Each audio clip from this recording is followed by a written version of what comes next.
معزز سامعین السلام علیکم۔ آج ہم یہاں 25 دسمبر کو قائد-اعظم محمد علی جناح کی سالگرہ کے موقع پر جمع ہوئے ہیں، جن کی قیادت میں ہمیں آزاد وطن پاکستان نصیب ہوا۔ آج کا موضوع قائد-اعظم کا پاکستان اور آج کا پاکستان کے حالات ہیں۔ جناب صدر قائد-اعظم محمد علی جناح نے ایک ایسے پاکستان کا خواب دیکھا تھا جو امن، ترقی، مساوات اور انصاف کا گہوارہ ہو۔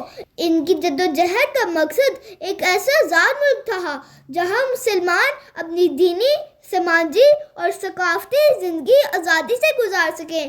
ان کے الفاظ ہمیں ان کے ویژن کی وضاحت دیتے ہیں۔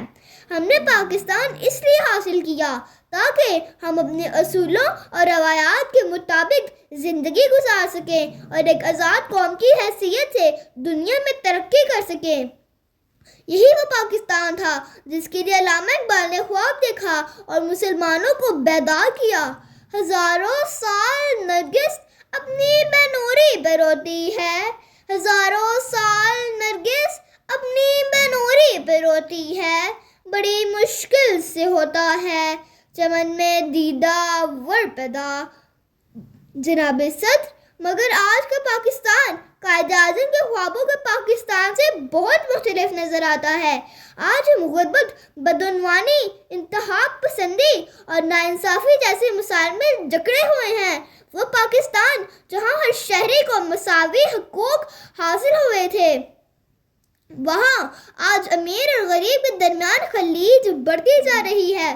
قائد نے جس انصاف کی بات کی تھی وہ آج کمزوروں کے دسترس سے دور ہو چکا ہے۔ علامہ اقبال نے مسلمانوں کو خودی اور اتحاد کا درس دیا تھا۔ افراد کے ہاتھوں میں ہے اقوام کی تقدیر، افراد کے ہاتھوں میں ہے اقوام کی تقدیر، ہر فرد ہے ملت کے مقدر کا ستارہ۔ آج ضرورت اس امر کی ہے کہ ہم قائد اور اقبال کی نظریات کو سمجھیں اور ان پر عمل کریں۔ ہمیں بطور قوم اپنی ذمہ داریوں کو پہچاننا ہوگا۔ پاکستان کی ترقی تب ممکن ہوگی جب ہم اختلافات کو ختم کر کے اتحاد اور بھائی چارے کو فروغ دیں گے۔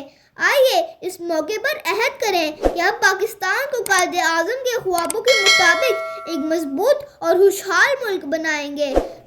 اللہ ہمیں اس مقصد میں کامیاب کرے۔ آپ سب کی سماعتوں کا شکریہ۔